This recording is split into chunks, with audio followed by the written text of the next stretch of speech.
Welcome to another video of originhealing.net, and today I'm going to talk about the 8 most common life purpose questions that people ask. And it's been a while since I've done a long video. I hope you catch up with my YouTube shorts. And today I want to give enough time and attention to this big topic because life purpose or life meaning is such a broad thing. It's the whole philosophy that envelops so many different aspects of our lives from younghood to adulthood. And there's no one clear answer, there's no one clear path. And there's also many different questions that tackle this in different stages of your life and different stages of your development. And I hope you can benefit. I just want to say that the answers that I'm going to give to these questions are from my personal experience of my life, of helping clients, and of course the things that I was taught. Start with question number 1. What am I meant to do with my life? And it's such a big question, and usually we attribute it to what am I supposed to do as a career path, as a job? And I believe that while your life purpose doesn't have to manifest as a job or as a career path, it should be, because once you're getting paid to do it, you have more momentum and more motivation to continue doing it and enjoy it, right? So let's think about life purpose right now as a career or a job, but it could be something else. So I think what it is usually is a combination of what you're naturally drawn to, your natural gifts.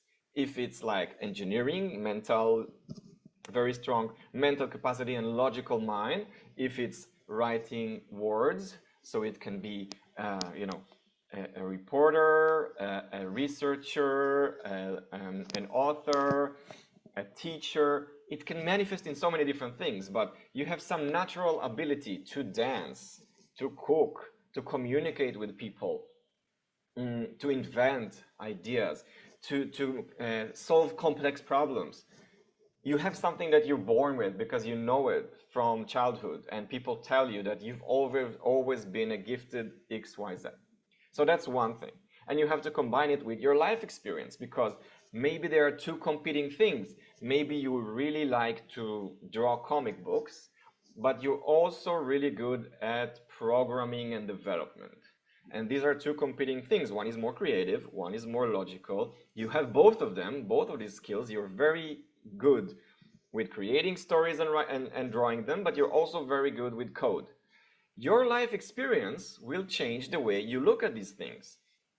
So you might think that comic books is your passion, but you actually enjoy coding so much that it overlaps and suddenly overtakes this passion, and you realize that I'm a developer because this is your experience. This is how life flowed.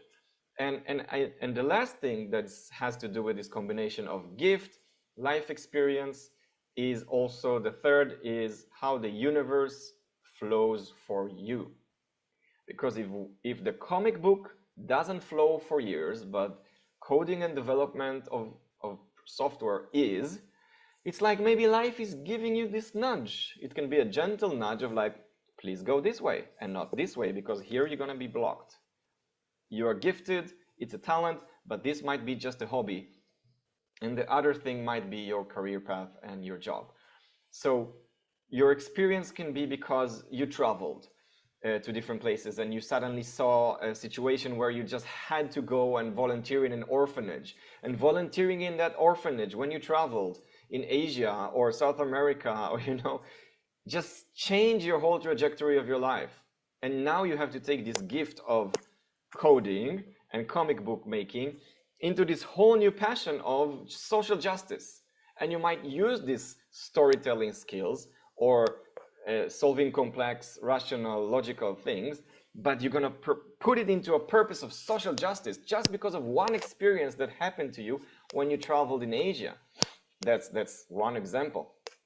And of course, the universe will always try to nudge you, I hope softly, but sometimes it will smack you in the head, like, in case of trauma, in case of divorce, in case of losing a lot of money, in case of being sick and ill. It will try to give you this kind of warning sign before, but when it does happen, it's like, okay, detour, redirect your life, some big change need to happen. And according to your experience with studying a topic, getting certified, your experience with authority of teachers and parents that told you what you should or shouldn't do, and the combination of your natural gifts, eventually, after enough years, you might find this combination of what am I supposed to do? What am I good at? What does the economy need right now? What do people need from me? What am I getting paid for? Is it a service? Is it a product? This whole combination that sometimes the Japanese they call ikigai is what you're supposed to discover, but it takes time. It takes a lot of experience. It takes a lot of trial and error. It takes a lot of dead ends, going into dead ends and trying to find a detour. It takes time. So there's no clear one single answer. Nobody can give it to you. You have to experiment yourself. But I think if you focus on the early childhood skills and gifts that you already had, the experience that life gave you to increase some of these skills and to really become a professional in one of these, and some kind of like trust in the universe that whatever flows is the right direction for you, then I think you can answer this question of what am I supposed to do with my life and what's the meaning of my life. Okay, moving on to the next question. Question number 2. How do I discover my deepest calling? You have to try and try and try and experiment with a lot of things until you narrow down your path, because you will going to be pulled by your parents and society and grandparents and popular culture and some trends in economy and the job market. You're going to be pulled in so many directions of what you should do and what you should focus on and what should be important to you. But you also have to say, no, that's not who I am. That's not for me. I might be good at doing this, but I don't like doing it. It might be a natural thing for me to do X, Y, Z, but it's not how I envision myself as a grown-up person in 20, 30 more years from now. And you try and experiment, because you also have to be humble and say, maybe my ego is trying to scare me away from something that's actually good for me. Maybe something that looks good for me, it's not good for me. You have to experience these types of activities or jobs or hobbies and see how it really feels in your body while you're doing it. Usually it's supposed to be short enough to give you an answer, but even if it takes a few months or a few years to really understand, like, you know what, I've done this for 2 years and it's over. I'm not doing this again. I'm not going to be a salesperson. I've done it for 1 month and 1 month was enough. Or I'm not going to be, I don't know, working in a restaurant, in the restaurant business. I've been doing this for the last 3 years and I understand the whole story.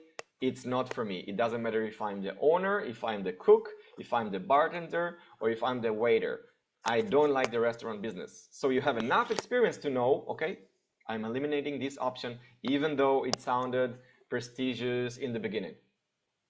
So what I suggest is to open your mind to the things you like, to the things you don't like, to the things the universe is trying to entice you in doing, to the things that friends and family are trying to push you in doing, because they see objectively sometimes in a way that you don't see yourself. And you just try. And then you might get stuck.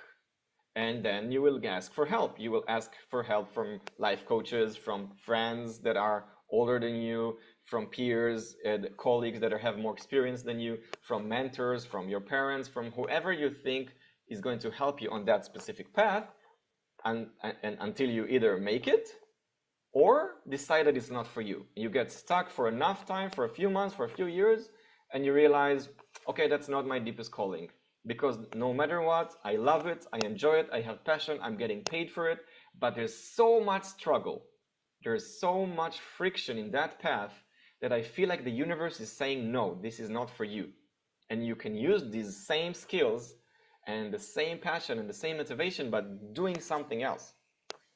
Because remember, it might take time to know what you want, because learning something in a basic level, in an entry level, might be fun, but then when you evolve and you make it into a professional level, you realize it's not fun anymore. Or they tell you, well, if you want to take it into a professional level, you have to get a certificate, and that's going to take more years. And maybe you realize it's actually draining you more than it's giving you. The professional level of doing something is taking the fun and motivation and passion of doing the actual thing. So then once you go inside this kind of game of professionals, then you realize, wait a minute, maybe that's not my deepest calling. Maybe it's just a hobby. Maybe it's just a gift. Maybe it's just something that I like doing. But it's not my deepest calling, because my deepest calling will be something that I can go through all the challenges, all the brick walls, all the dead ends, and I wouldn't care. I would just continue going and going, because that's my deepest calling and nothing can stop me. And it's almost like being in love. Once you're in love, you realize that you're in love. It's nothing like no other person that you met before. And none of your ex-boyfriends or girlfriends have the same feeling and the same rush when you're in love with this person and you want to marry them and stay with them for the rest of your life, because it's different. You know it differently. You know it in your body. You will understand that it's a different calling. It's your deepest calling is more than a hobby or a job or anything else. Okay, question number 3. When will I know I've found my purpose? And again, this is exactly what I'm saying. The more joy, the more abundant energy you have, and the less friction, the less fear, then you know you're on to something, because all the challenges that you're going to have on your path, and there will be more challenges, of course, the more you grow, the more you evolve, the challenges become bigger and bigger. In a professional level of doing things, the challenges and the stakes are higher, of course. So once you get into that level and you still have energy, an abundance of motivation and inspiration to keep going despite of people saying no to you, despite of what your family might say, or what your culture might say, or what the market might say, what investors and clients, and you know that's like, I don't care, I'm going to make it one way or another, I'm going to succeed.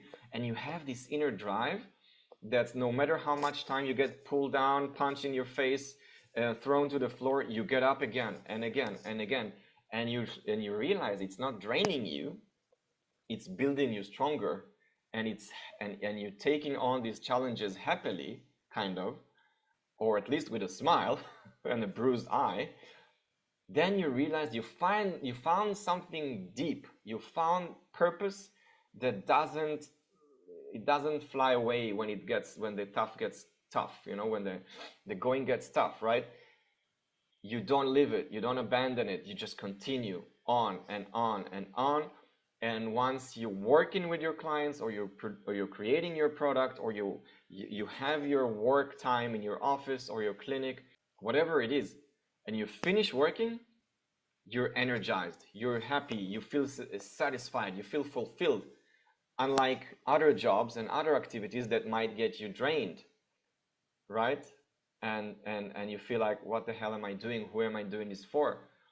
So once you found this fountain of youth, kind of, you know that you found it, because it's going to give you more than you give it. It's going to multiply the energy that you put in it, and the universe is going to align, and your client's going to be happy, the product is going to improve, your financial situation will improve. You're just out, you will be more outgoing, kind of fun person to be with, because you're satisfied with your life. And no matter what challenges are going to come your way, you're going to tackle them head on and succeed, because you know it's worth it. It's your purpose. Okay, question number 4. How do I follow my purpose when it seems unclear or impractical? And this is where this spiritual, practical side of me will tell you, you have to ask for signs. Ask signs from the universe, from your spirit guides, from God, from angels, from whoever you pray to.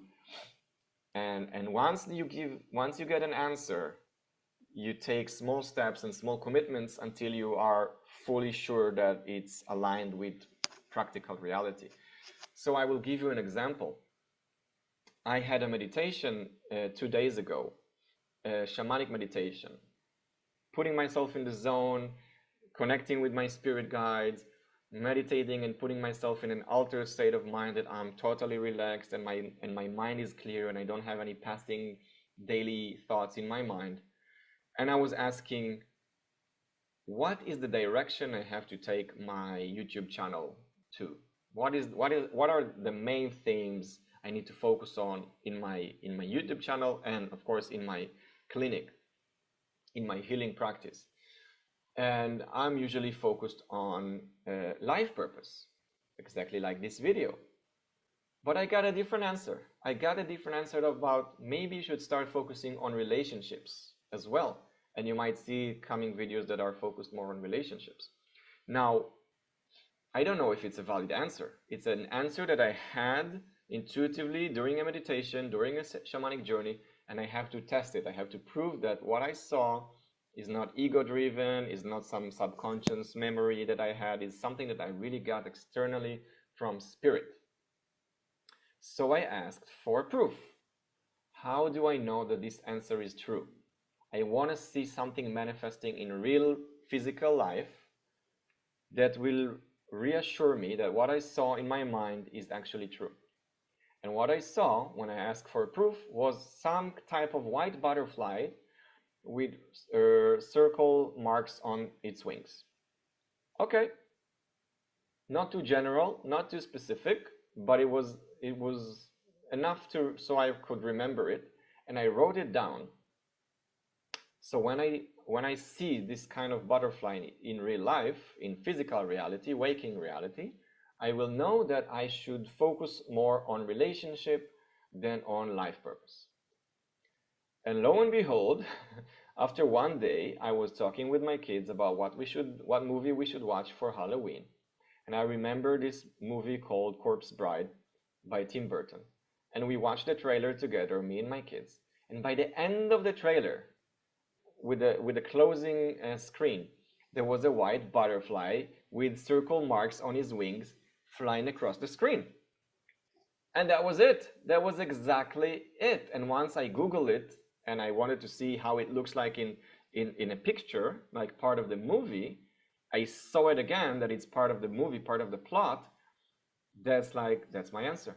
That's my answer. I know that what I saw in my mind, in the meditation, my intuition was true because it manifested in real life. And I know that this is a good idea. So now I need to start taking small steps and creating more videos about relationships and take commitments to actually do it for enough time to see that it works or not. And this is what I would suggest to you. You follow your purpose because you have a hunch, you have some intuition, you have something that somebody told you that sparks your motivation in trying. Take a small commitment, try it for a week, try it for a month, try it for 6 months. Take a basic course, take an introductory lesson, take something to put yourself in the experience of doing it and feeling how it makes you feel. If it's draining you, if it's boring, maybe you didn't find the right teacher, or if it's igniting you with all these possibilities and motivation and energy that now you think, okay, I'm on to something. I'm going to continue to the advanced level and professional level. I'm going to take more courses. I'm going to have more experience. I'm going to try it myself. And slowly put yourself in the trajectory of that thing. But what I'm trying to say is that when you ask for signs, when you ask for help or answers, and you're quiet enough in your mind so you can be open and curious and patient of receiving the signs and the answers from the universe, you will receive them. Question number 5. How do I choose between multiple passions of life paths? Well, I think I've touched on this a little bit before, but I would say you don't have to. You have 3 options. One option is like have 2 jobs. If you are doing things and you like doing 2 things that you're getting paid for, and you can work part-time in this and part-time in that, in different days or different hours of the same day, and you can handle it, you can juggle these two jobs in the same time, amazing, do it. You will have diversity, you will have joy of life from doing 2 things and getting paid for 2 things, and it's amazing. That's always a choice. You can work part-time doing all the things you like. And I mean, don't try to juggle too many things because you're going to wear yourself down. But I think 2 different things at the same week is manageable for most people. The second thing that you can do is decide that one thing is a hobby and one thing is a job. So let's say I like playing basketball, but I don't want the stress or the responsibility of being a professional athlete. I don't want to train so much. I don't want to have the stress of winning or losing. I don't want to travel all the time for outside matches. I don't want to be a celebrity, whatever. I don't want to get paid for doing physical activity. I just want to play basketball with my friends every weekend. That's the amount of basketball I need and I want in my life because I have enough experience, trying playing as let's say in high school, and going on tournaments and going on camps and going on these kind of stressful competitive sport scene, that I know that I don't want it. I like the sport, but I don't want to make it competitive. It's going to be my hobby. And then my job will be something else. And that's totally fine because I'm going to have my passion in basketball kept for the weekend or twice a week with my friends or with a team that's not competitive or not professional, but good enough for me. And the rest of my time, I'm going to focus on my job. And then the third option will be somehow to combine two passions or two gifts into one job. So let's say in this YouTube channel, right? I like working with words. I like writing, I like talking, I like explaining, I like teaching, but I also have a creative side. If I open a YouTube channel, I have my creative side of video editing, of creating the graphics, of creating the titles and everything that is more creative of how to create the video, the experience of the video. But I also have the side of me that likes to teach and likes words and likes to explain things and likes to think about things. And I combined both skills and both passions into one thing that I do that can hold these two things. So, to summarize what I said, how do you choose between multiple passions or life paths? One thing is that you have two jobs in parallel. The second thing is that you choose one as a hobby and one as a job. And the third thing is that you find a way to combine both of them in one single job. That's more difficult, but it's possible, especially when you own your own business or if you work for yourself as a freelancer. Question number 6. How can I find life purpose in everyday action and not just grand missions? That's a good question because when we think about life purpose, we try to think about the big things, the big ideas like Martin Luther King, Gandhi, or you want to think that your life purpose is going to change the world and you have to do something big enough to justify your sacrifice and motivation and dedication. But it doesn't have to be. Because like I said, if you like cooking sushi, if you like making sushi for your friends and family, it can stay in that level and you're going to be so fulfilled and so satisfied by doing this basic thing without pressure, without assuming to a certain level of quality like in a restaurant, of health inspections, of cleanliness, of being on time, of serving multiple people and tables at the same time. So you will enjoy making sushi for your friends and family, seeing their reaction, eating with them on the same table, enjoying dinner without the pressure of working in a restaurant.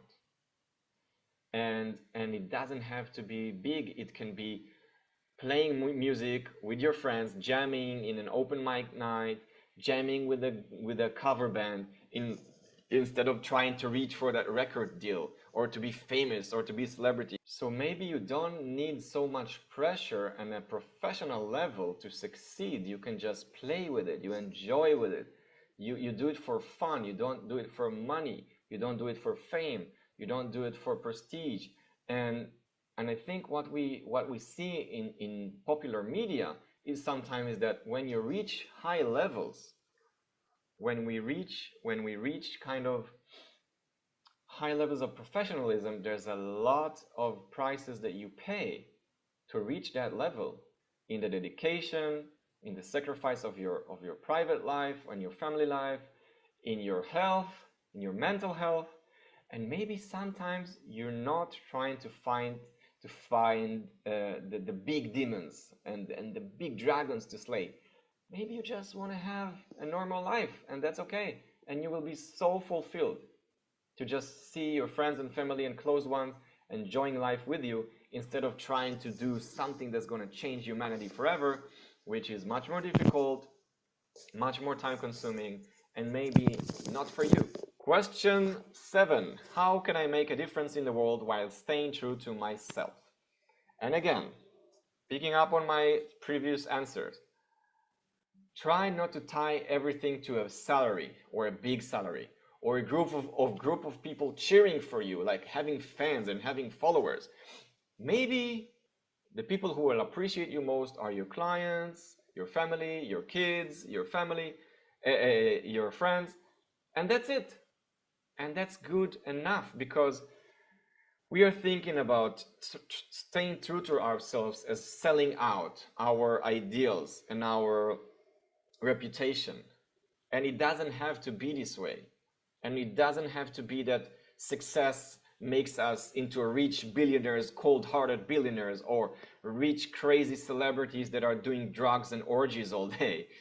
Maybe success is still anonymous. Maybe success is still being humble. Maybe if you're a real estate investor and you have a management company, you're a super rich person, nobody knows who you are because people are having to pay rent to your management company, and they will never know that you're the rich person that lives next to them on the street, but you actually own all these houses. They will never know, and that's fine, because you don't need it.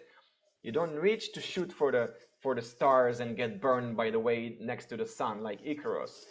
You don't need to be in a multinational, international level in order to succeed. You can be, well known enough in your town, well known enough in your state, well known enough in your country, and that's it. And maybe you don't need so much pressure of playing in the big league, in the international scene, because it's too much. And maybe you think that it's going to destroy your life becoming known or like a celebrity or being an influencer. But it doesn't have to be like this, because we read the gossip, right, about this actor that OD'd on drugs, or this actress and singer couple that got a divorce, or about this politician that got involved in this in a scheme, or in corruption. We don't have to be these people. We can be successful and not sell out and not betray ourselves, because first of all, we grow and evolve in our normal steady pace. It doesn't have to be overnight success. Most success stories are not overnight success, maybe 1% or less. And second of all, if you enjoy what you do and if you are true to yourself, you also know your limits. And maybe you're a very famous author, and somebody who reads your book can see your picture on the back of cover, but all the rest of humanity will never know who you are because they don't read your books, and that's fine. You don't have to sell out to anything. Or you can be a music producer, DJ, but you never put your face on your music. You just use other singers or avatars or graphics, and nobody knows how you look like. Like Sia, this singer, she never shows her face.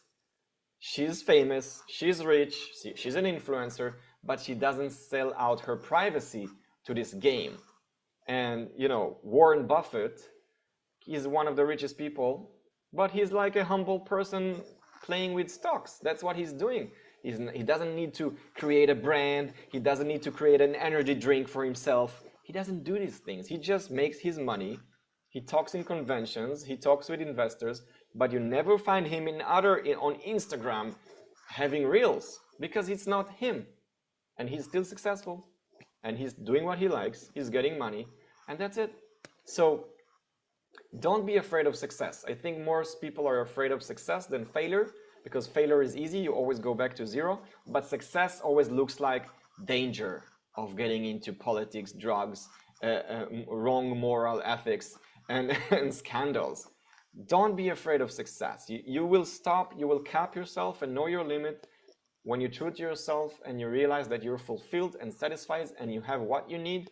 You will not fall into these pitfalls. But if you don't try to succeed, of course you won't. Okay, question number 8, the last question.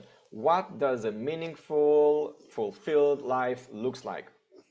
And again, I will say a meditation practice, a meditation exercise is the best thing, because what I would say is that you close your eyes and you meditate until your head is clear, and then you start asking yourself, how does this perfect life looks like? Where do I wake up? Next to who? Am I single? Am I married? Where do I wake up? In a different country everywhere? Do I have my house? Am I renting somewhere? Where do I want to live? And this, is there a dog or a cat next to me? Are there kids in another room or maybe in the same room? How does my waking morning looks like? Do I go on some exercise routine before I eat breakfast? Do I eat breakfast first? Do I work and then wake up? Do I wake up before everybody? And then you start building your day and how the surrounding looks like, how your house looks like, and imagine all these little details and feel them in your body, how it makes you feel when you think about it. Is it opening and expanding your situation and your energy? Or it's like, maybe not, maybe that's not for me, I will change it, and then it feels open again.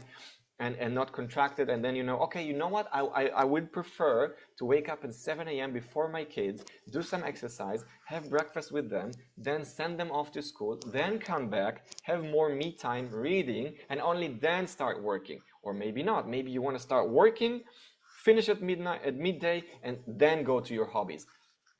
Start to simulate how this perfect day looks like. Who do you talk to? How many clients? How many meetings? How much time do you have for your hobbies and exercise and health? How much time do you have for your spouse or your pets? And do you live in a city? Do you live outdoors and you can take a walk in the woods once a day? What kind of food are you cooking or ordering out? Who are the friends that you meet with during the day or afternoon when you finish working? What activities do you like to do with your family's afternoon or in the evening?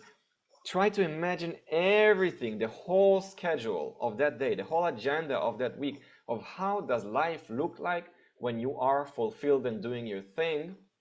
And once you start feeling it and have this very, very detailed vision, you will start aligning yourself in making decisions and choices directed at these things, because you will have a good feeling once you take an action. You know, it feels like this, it feels like this, I think it feels like my vision. Or once you take a decision of doing A or doing B, B will feel like, I think this feels more like my vision than A. And then you will feel it, it will be an anchor and compass in your body to actually do it and take more steps and slowly build this vision until you wake up one morning and you feel like, wait a minute, I'm living my vision. All these details are here. It's real, and I can tell you that it happens to me. I've done this exercise with a friend 2 years ago, just covering the perfect day from morning to evening. What do I do? How do I wake up, exercise, have my first client, go to eat lunch with my kids, have a second client, how does my surrounding look like, everything. And after almost 2 years, it manifested. I didn't even realize it manifested, because it was so surprising that I rode down with a motorcycle down this road, and then I realized, oh wait, I just finished a healing session with a client.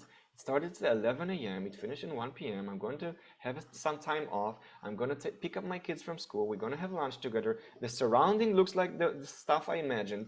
My whole day started like this, the stuff I imagined. The whole surrounding town that I live in is exactly accommodating to what I think I should be doing in my daily day.